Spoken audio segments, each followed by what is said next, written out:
Good morning and welcome. What a privilege it is to be the first to welcome you to this webinar hosted by Los Angeles Pacific University's academic community on this important topic of active learning. I'm John Reynolds, and it's my privilege to serve as the president of Los Angeles Pacific University, your host this morning. For those of you who may not be familiar with our institution, we're a private university in the county of Los Angeles, California, serving about 3,000 students in a totally asynchronous and virtual model. So as you might imagine, with this many online students and several starts a year, we are laser focused on how we might best provide an engaging learning paradigm for our students to be successful in their academic aspirations. Constructivist learning theory is growing rapidly as the digital world accelerates, especially in this pandemic season, which is demanding us as educators to explore rich and evidence-based models of learning that are not just an accumulation of knowledge, but an active and evolving process, personal to the students, and has meaning through real collaboration and social engagement. And so it's in that context, I'd like to thank Dr. Wayne Herman and his faculty for hosting and coordinating this event, and a very special welcome to Dr. Stephen Kosslyn, President of Active Learning Sciences. Dr. Herman, again, thank you for your leadership, and would you please add your welcome and introduce our special guest and the plan for the next hour? Thank you, Dr. Reynolds. It is my pleasure to introduce Dr. Kosslyn this morning, but before I do so, I want to share a few items of general interest. First of all, this webinar is being recorded, so those who have registered for the webinar will receive an email afterwards with a link to the recorded webinar. Dr. Kosslyn has agreed to answer some questions at the end of his presentation. So if you have questions for Dr. Kosslyn, please submit them using the Q&A function at the bottom of your Zoom window. If you have questions about implementing active learning in your online curriculum design, my colleague, Dr. George Hanshaw, LAPU's Director of E-Learning Operations, will be glad to respond to questions during the presentation, since we have been implementing active learning in our curriculum for several years. Dr. Stephen Kosslyn is currently the president of Active Learning Sciences Incorporated and the chief academic officer of Foundry College. He was the founding dean and chief academic officer of the Minerva Schools at the Keck Graduate Institute, and academically served as director of the Center for Advanced Study in Behavioral Sciences at Stanford University after being the chair of the Department of Psychology, Dean of Social Science, and the John Lindsley Professor of Psychology at Harvard University. Before I turn it over to Dr. Kosslyn, I want to conduct a quick temperature check of our audience regarding your familiarity with active learning. We have a first poll question for all of you. How familiar are you with the principles of active learning?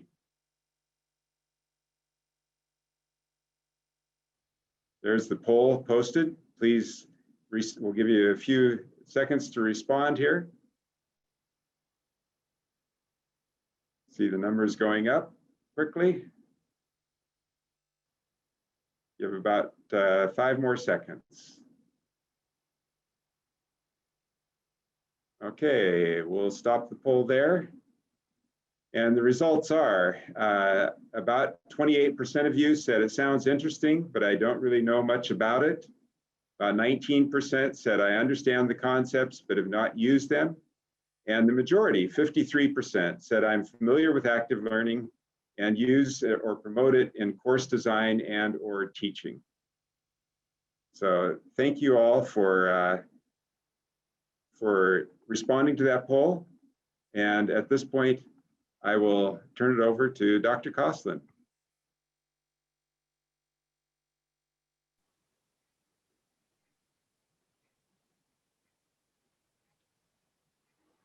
Hello, thank you very much. Am I clearly audible Yes. here? All right. Thank you very much for inviting me to do this and for your interest in this subject matter.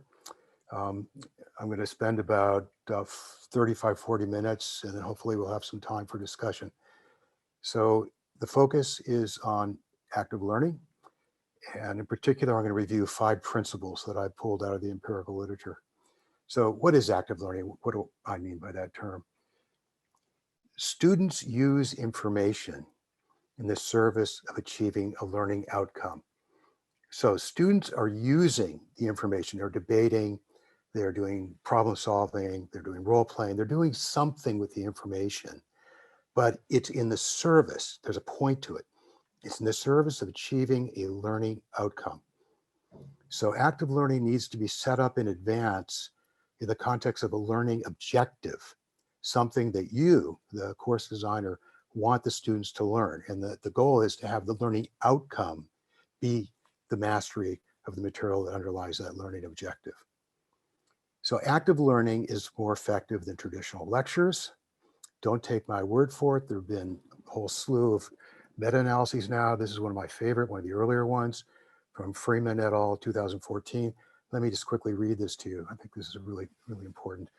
The studies analyzed here document that active learning leads to increases in examination performance that would raise average grades by a half a letter, and that failure rates under traditional lecturing increased by 55% over the rates observed under active learning.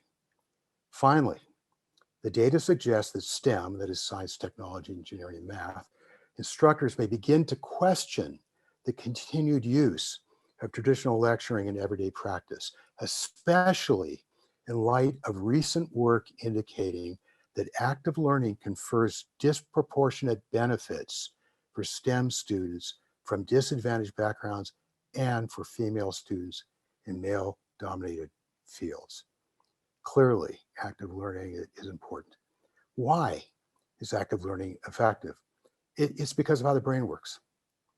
So the science of learning is about a set of empirical results on studies of memory, comprehension, learning, and other related topics that have been pulled together into a set of principles. So an enormous amount is now known about how learning and memory work. So learning consists of encoding, that is taking information in, and storage, integrating information into what you already know. Memory consists of retention, preserving information over time, and retrieval, digging information out when needed. So learning and memory are really different sides of the same coin. Without learning, you can't have memory. It's got to get in there and be able to store it and retain it.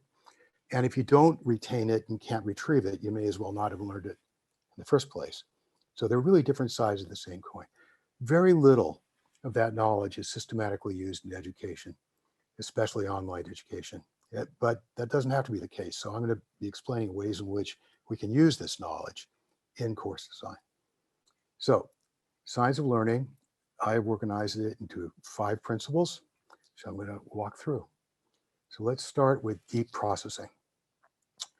I don't know how I could teach active learning without using active learning. That would be some kind of a contradiction. So let's start with a demo. You'll get a lot more out of this talk if you actually do the demos. So here's what's going to happen. You'll soon see a list of words. Each word has living in green or height in blue in parentheses before it. If you see living, please decide whether the word that's immediately after it names a living thing. So for example, tree is a yes, it's a living thing. Rock is a no. If you see height, please decide whether the word has a taller letter, that is a higher ascender, at the beginning than at the end. So for example, see how that word house is printed? The H rises above the E, so that would be yes. But look at how mouse is printed. The M does not rise above the E. And similarly with most, the M is actually below the T. So both of those are no. So it's yes if the first letter rises above the last letter, otherwise it's no. So to be clear, let's go through these 4 examples. So if you could please do this. Do you think living lizard, should that be yes or no? Can you speak into the mic? Is that possible? How about height ant? Height dog, living brick. So yes, lizard is living. No, the first letter A is not above the last letter T. And yes, a dog, D is above G. And Brick, no, that's not living. Okay, so let us try the demo now. Here we go. Please make the indicated judgment for each word in the following list. Please do this silently and don't write anything down. And when you're done, could you click the thumbs up reaction in Zoom so I can get a sense of when people have finished? That would be great. Thank you. Okay, now, please recall as many words as you can that were on that list.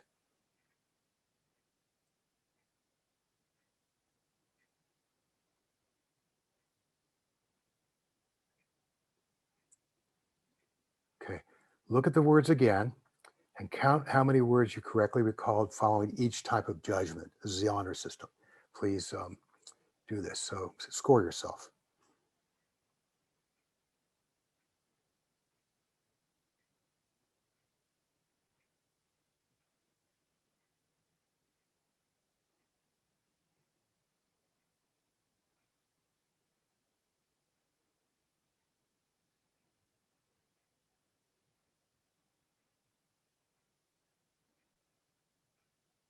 All right. And finally, please notice whether you recalled more words that you had judged in terms of living, non-living, or more words that you had judged in terms of relative height of the first letter. So here's a poll.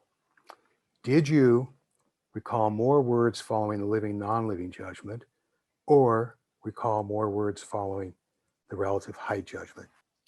So what we see here is 87% of you recalled more words following the living, non-living judgment, and 13% recalled more words following the relative height judgment. So a huge effect. Many more people recalled more words following the living, non-living judgment. That's a typical result. Most people recall more words that they had judged in terms of living, non-living than they had judged in terms of higher, not higher. Why? Judging whether a word names a living thing requires more mental processing than judging surface properties.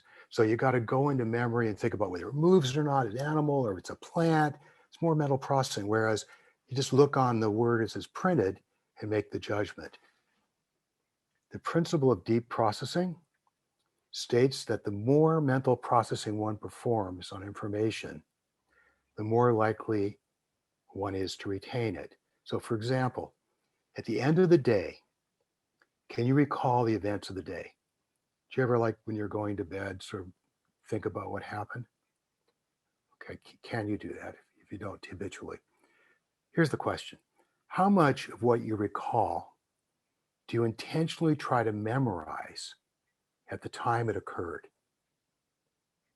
So I've asked this question to well over 1,000 people now.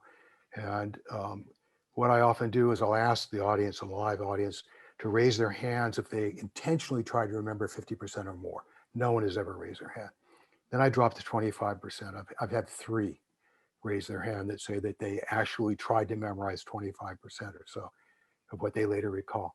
But then I go down in increments, and the typical result is somewhere between 5 and 10% that people claim of what they later recall at the end of the day.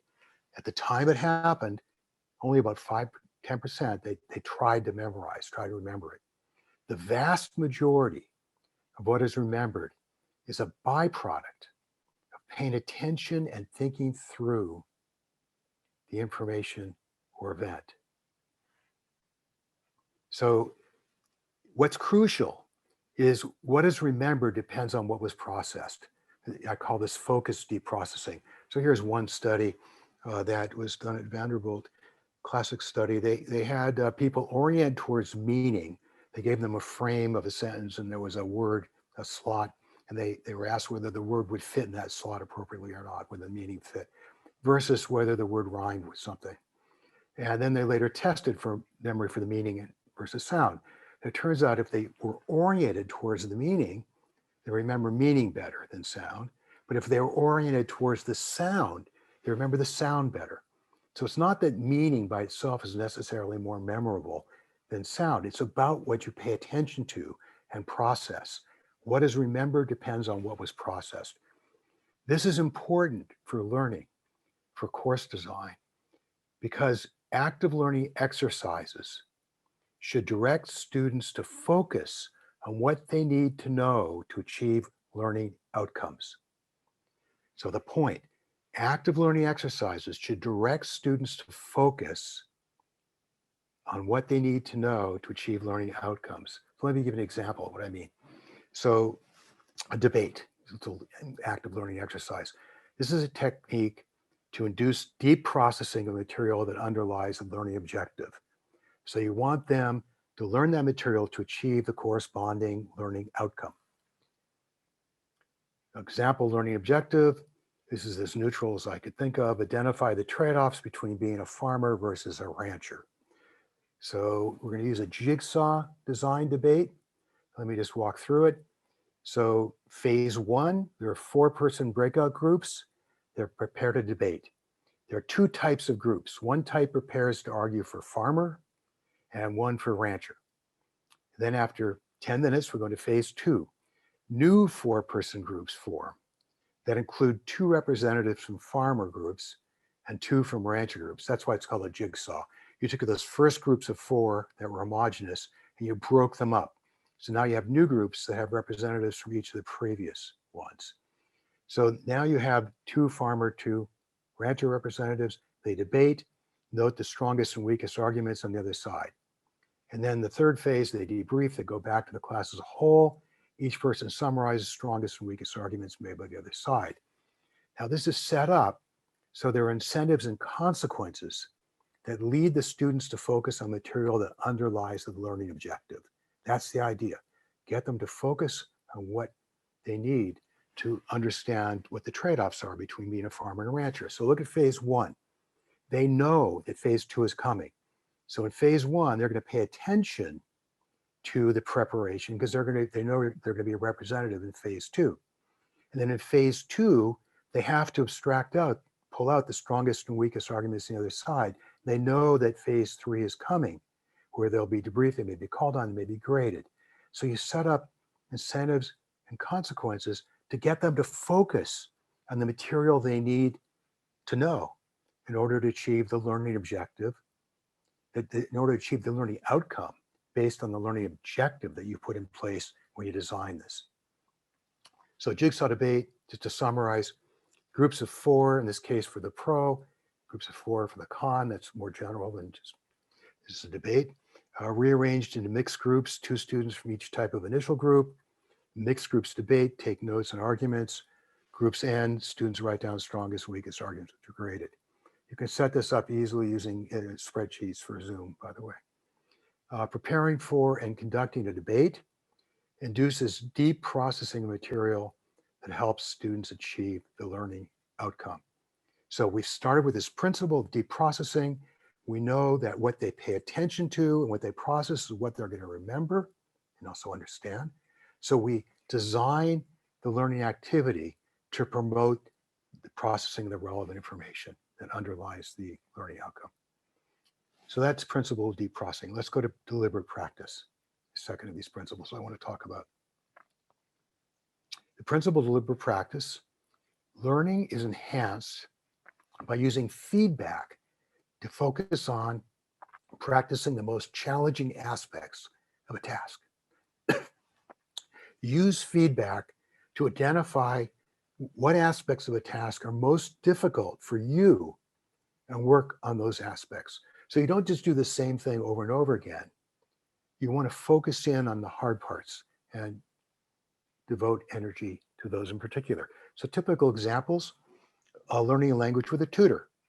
So for example, at one point I was learning French. I was going to teach in France. So I had a tutor and I would say a word in French, trying to, and she would listen and then repeat it back. And I would notice the difference between what she said and what I said, and then repeat it again, trying to correct the slight difference in how the R was pronounced or something. So using feedback, figure out how to focus in on what I need to pay attention to get better. So apprentice craftspeople do that, working with a golf coach, many, many examples. All of these tend to be one-on-one.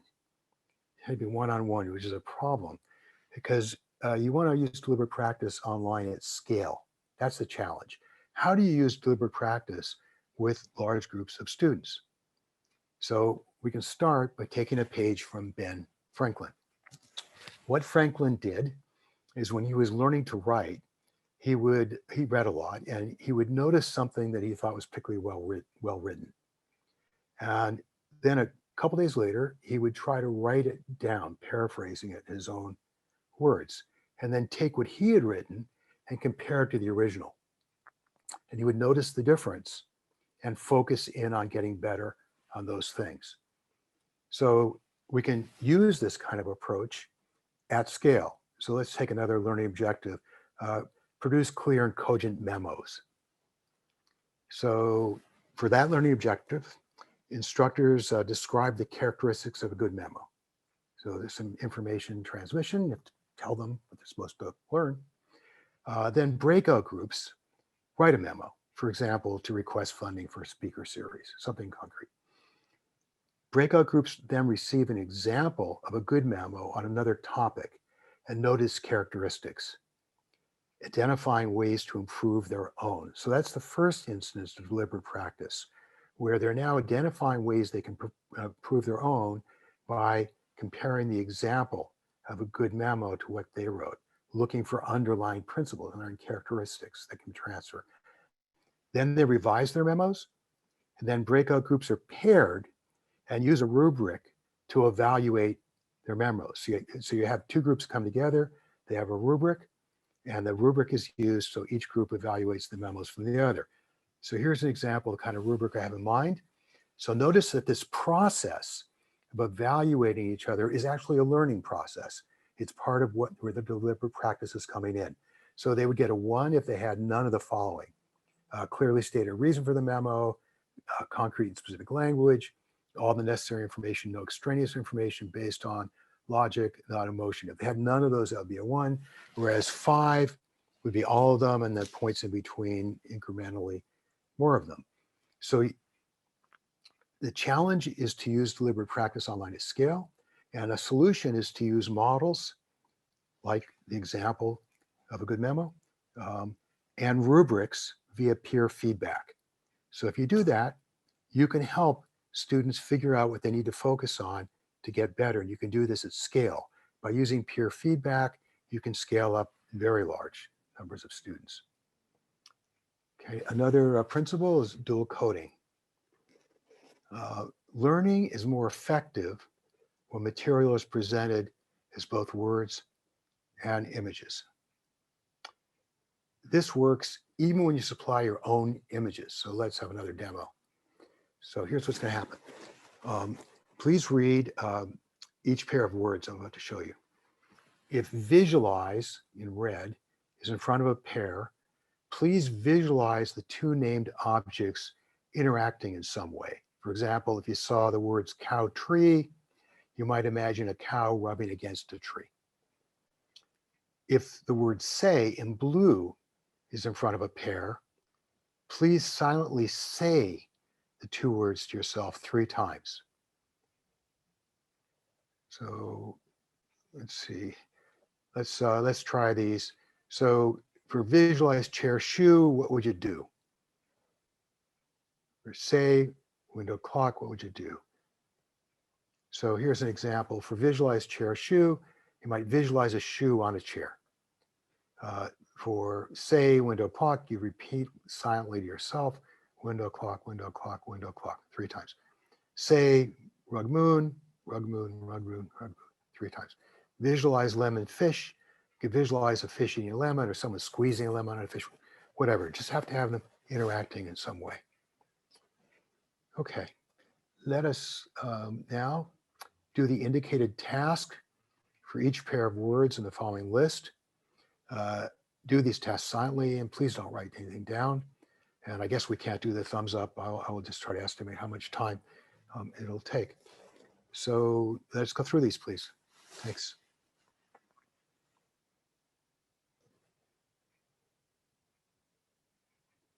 Okay, now look at each word and try to recall the other word in the pair. All right, let's now look at the words and count how many you correctly recalled that you visualized and how many you correctly recalled that you said to yourself. So again, please score yourself.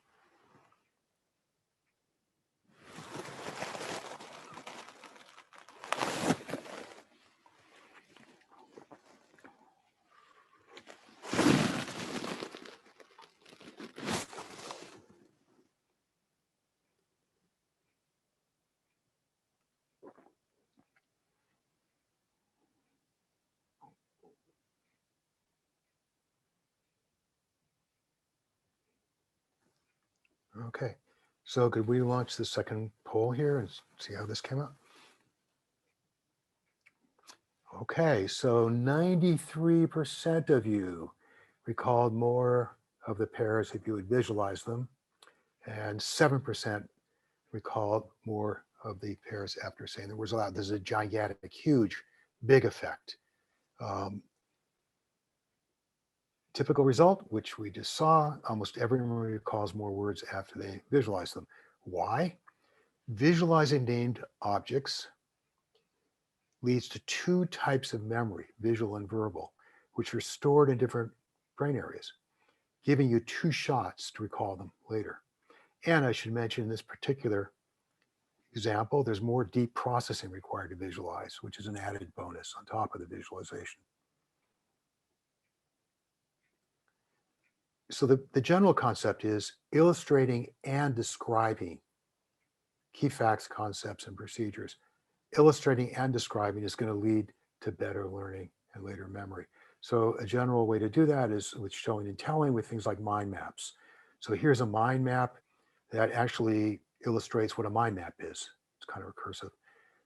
So it's showing you at the core mind mapping, and it's got the organization visually using colors as well and words to label the individual components. So it's using both visual structure and words, as well as some illustrations of happy people collaborating there, for example, to get you to understand what this concept is. Asking students to produce mind maps also has the added benefit of drawing on the principle of deep processing. Again, focused deep processing. Result, which I talked about earlier with the rhyming versus meaning study, what is remembered depends on what was processed. Dual coding, images and words, should lead students to process deeply two different types of information. So they have two different ways now of remembering it.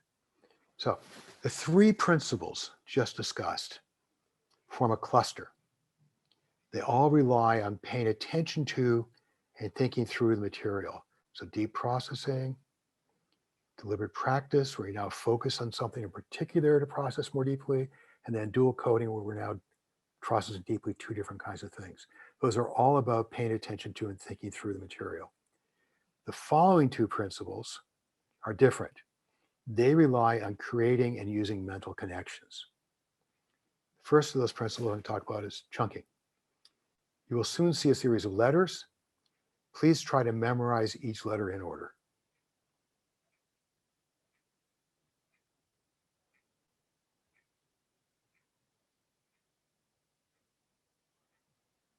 Okay, how many letters can you recall?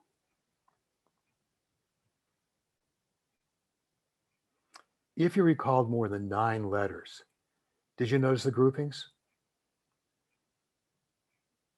Now, everyone, look for 3-letter acronyms of famous organizations.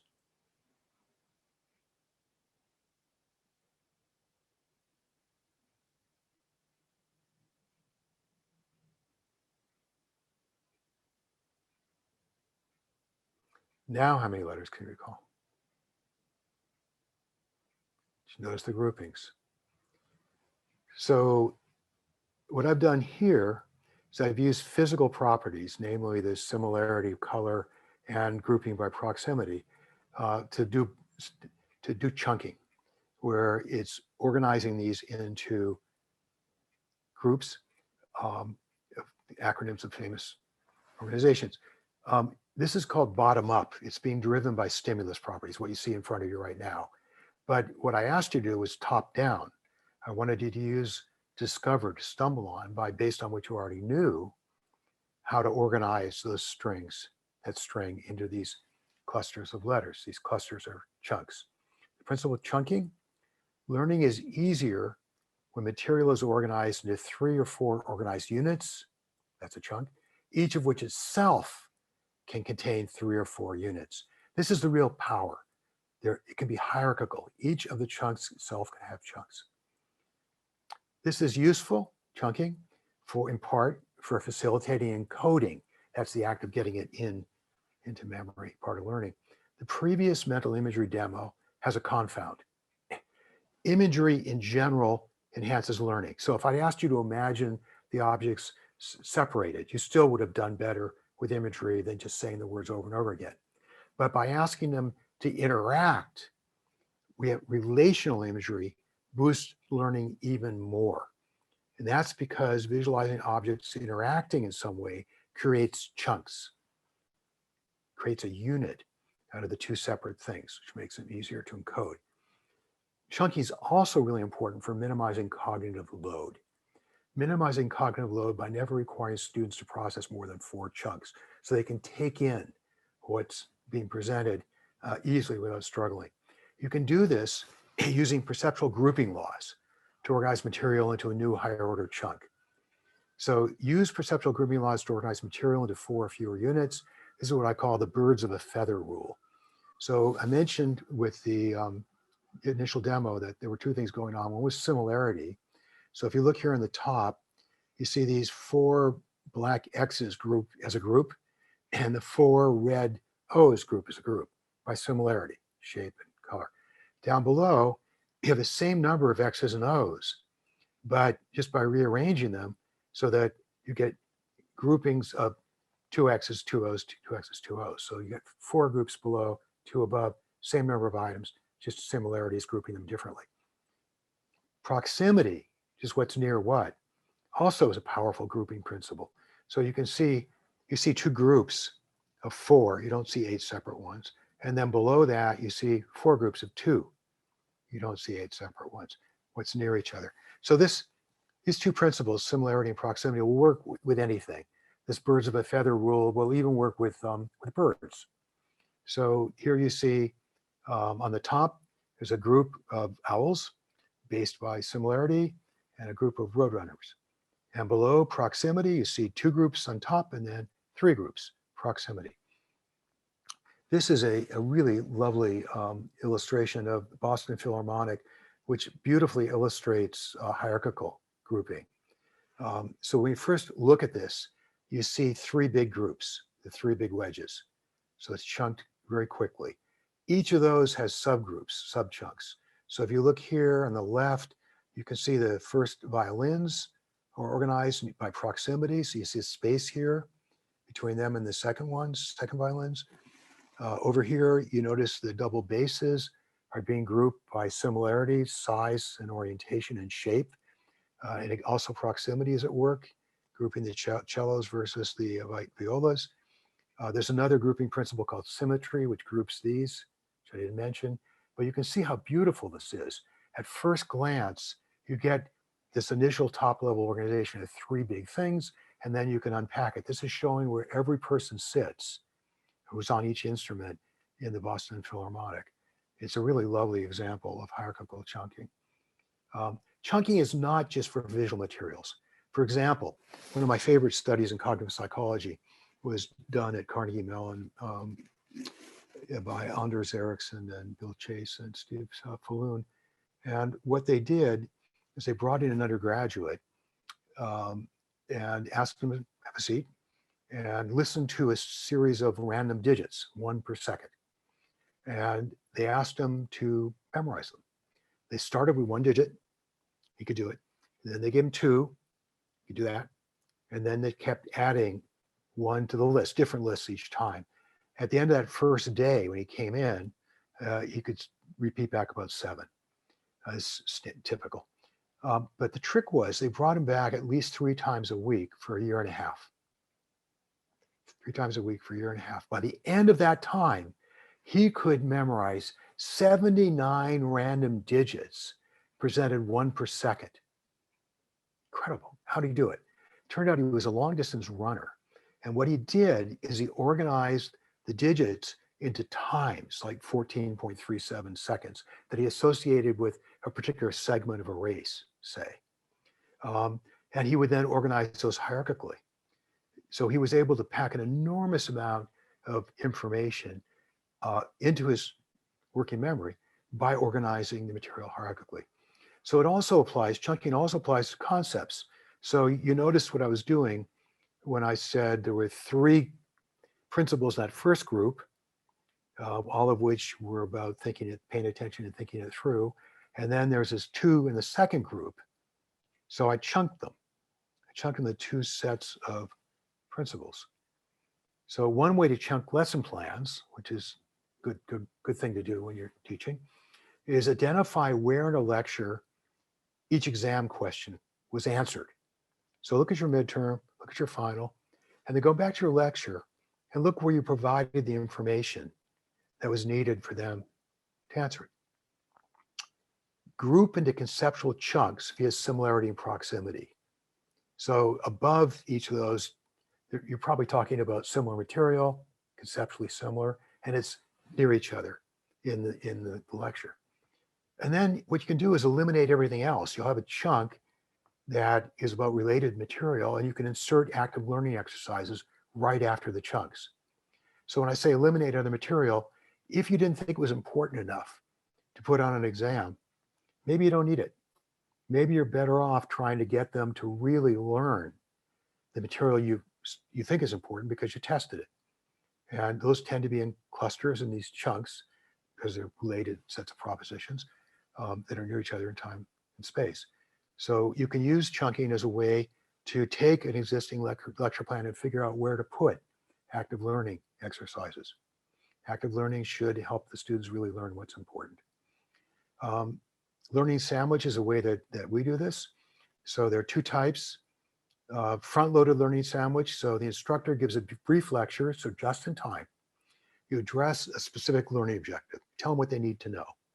And then students engage in active learning, doing an activity that uses information from the lecture. And then the class as a whole debriefs, and the instructor provides feedback on work products from the activity. So typically what we do in that middle box is we have them produce something. It can be as simple as a set of arguments. It could be an analysis. It can be an actual work product, generating a paragraph or something. And then sometimes we'll have in this middle, there'll be groups that are paired and they use a rubric to evaluate each other. But at the end, there's a debrief process where the class as a whole gets feedback. You can see the principle deliberate practice there. You can see deep processing happening in the middle. So this is a front-loaded learning sandwich, a way to take the content delivery, have active learning to consolidate it, and then the class debrief as a whole, further consolidation. You can also do backloaded learning sandwich. Eric Mazur has developed a technique he calls peer instruction, which is a really good example of a backloaded learning sandwich. Let me give you an example. He's a physicist, so he'll teach kinetics. And what he'll do is he'll start with a puzzle at the beginning. He'll say, okay, imagine that you have a sheet of iron that's say a yard by yard square. It's a big sheet. And now we take a circle in the center, say a foot in diameter, and we pop it out.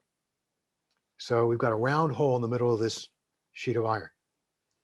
Now we're going to heat the iron up red hot. It's not melting, but it's hot. It's uniformly heated. Here's the question. Will that hole get larger, get smaller, or stay the same size? So he uses clickers. He does this in a lecture context. He has students vote. That's at the beginning. Then he puts them into small breakout groups, just people who are near them, typically 3 or 4, and he has them discuss it. And typically teaching assistants and the faculty member will wander around and listen in and give hints. An important hint here, as I said, it was uniformly heated. And then they vote again at the end, for 5 minutes or so, clickers. Typically, interesting, by the way, they get better by the second, they get more accurate for the second vote, even if nobody in the group had it right going in. It's really interesting. And then at the end, there's a reveal. The class as a whole debriefs. Instructor reveals the answer to the problem or best way to frame or understand the issue. So in this case, people often have the intuition that as you heat it up, you get more energy into the molecules. They start moving, pushing against each other. But sometimes people think that each of the quadrants starts pushing inward and the hole gets smaller, which is not correct. The importance of uniformly heating it is that even those molecules right around the rim there of the hole have the same amount of energy as everybody else. So you would need additional energy to overcome that, to push them in, which you don't have because it's uniform. So everything just expands out. So the hole gets bigger. So he'll give a little 5-minute lecture at the end. The retention after this is fantastic, by the way. Way, way better than you get from a standard lecture. So what we do is we organize an entire class session into a set of these learning sandwiches. So we're using chunking here. So you might have learning sandwich 1, which is backloaded, framing the problem plus a poll. Then there's breakout group, and then a debrief plus poll plus lecture. So it's something like what Eric Mazur does. And then there are front-loaded ones with maybe a lecture, a video, jigsaw, debrief, question and answer at the end. Always have question and answer. We always have a quiz for formative purposes, typically, although the students know if they don't get it right on the formative quiz, it's likely to roll over onto a graded exam later. Okay, final principle I want to talk about, building associations. Okay, the procedure is actually quite simple. First, you arrange things into different groups. Of course, one pile may be sufficient depending on how much there is to do. If you have to go somewhere else due to lack of facilities, that's the next step. Otherwise, you were pretty well set. It's important not to overdo any particular endeavor. That is, it is better to do too few things at once than too many. In the short run, this may not seem important, but complications from doing too many can easily arise. A mistake can be expensive as well, and there's more. Students read this, they're supposed to remember it. Participants who initially received the label washing clothes understood and recalled far more material than those who did not. Principle of associations. Learning is enhanced by associating new information to what is already known. Uses of associations in learning and memory. 1, organizing during encoding. So the IBM, CIA, all that, you were using top-down processing, which you already knew about those organizations, those acronyms, to help you organize the string into chunks. So you can use associations to help you chunk. Storing information effectively by integrating it into prior knowledge, the washing clothes example. If you didn't know it was about washing clothes, good luck trying to remember that stuff. And then retrieving information. So memory in part is about getting it out. Retrieving information effectively by associating good retrieval cues. So let me say something about retrieval cues. Different contexts provide different retrieval cues. Retrieval cues are hints. They're things that trigger information and allow you to dig it out. So here's a beautiful experiment that Godden and Badley did that illustrates this. So participants learned words either while sitting on the shore or while in scuba gear 20 feet underwater. Investigators later tested memory for the words either on land or underwater. So it's a 2x2 table. They learn it on land, underwater, they're tested on land or underwater. They recalled about 50% more words when they learned and recalled the words in the same situation, either both on land or both underwater. Switching contexts between learning and testing resulted in much poor recall. You want to avoid this situation where you can recall effectively only when in the original context. You want to set it up so they can recall it, they can apply the information, they can use it in lots of different contexts. So you can do this by varying the context, by using different types of active learning exercises, role-playing, debates, problem-solving, evaluations, perspective shifts, and so on. This is easy to do in a subject which is cumulative, like STEM, where you revisit previous material. You have to make things build on it so you can come back and bring it in a different context. But you can also do it even when you go to different topics, just by referring back, putting it in a different context. One easy way to do that is vary context by using spaced practice. having them have to revisit material later. Just the difference in time and space is a different context that later will be associated and can be used as retrieval cues when they later want to remember it. The principles work best. So I've gone through the 5 of them. They work best when combined. So the imagery demo is actually an example of that. So I gave it to you to illustrate the principle of dual coding, which it did. But one of the reasons it was such a big effect, such a powerful effect, is it wasn't just dual coding. It was also deep processing, as I mentioned earlier. You had to dig into memory, think of what those objects are, dig up an image, put them together. Chunking, by putting them together, you form a unit, and then associations, so that one of the words could be used as a retrieval cue for the other one, because you've now bound them together. So here's an example, last thing I'll say, and we have some questions, using all 5 principles. A little game I made up called Speed Bingo. I just made this up. There are many, many other ways to do it. It was for an anatomy class, so I'm designing for someone. So students get a matrix of names of body parts, a matrix. Each cell in the matrix has a name of body structure.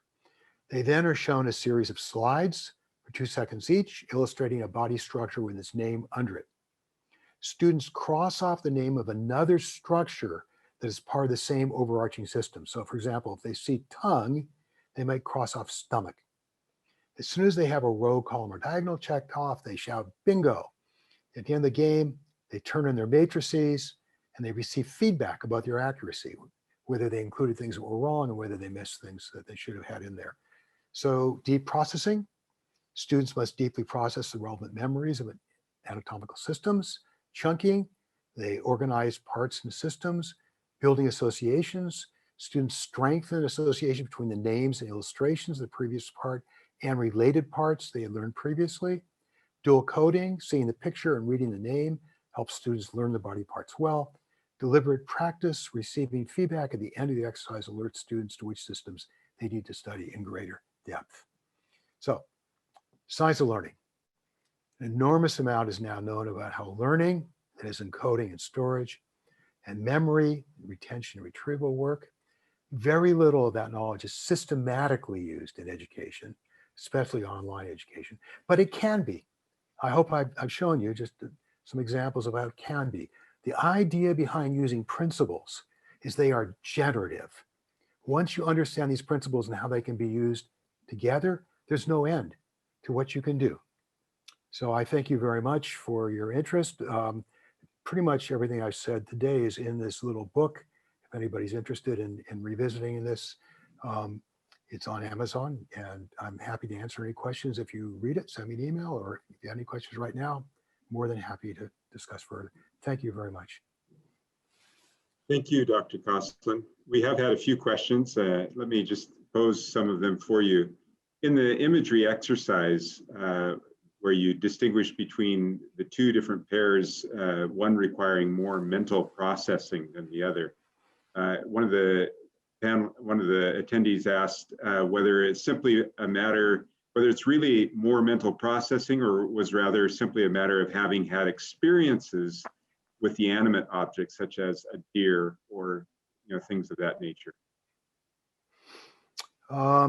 So studies have been done where they don't use imagery. They ask people to describe a relationship, and you don't get as much memory from that as you do when you actually visualize it.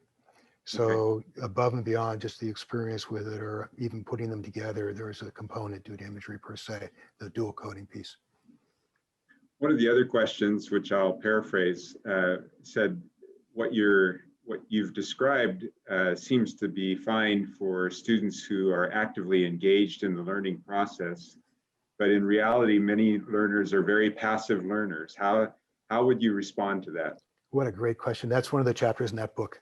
That's exactly right. So there's a lot known about motivation, both intrinsic and extrinsic. So I gave an example of an extrinsic set of motivators when I went through that debate about ranchers versus farmers, where people don't like being embarrassed. So if you make it clear that they're responsible for knowing something because they're going to be in front of their peers and have to use it, so prepping for the debate and then coming back in front of the class and having to say what they thought were the strongest and weakest arguments. You can set up extrinsic motivators in a way that people will, in fact, pay attention.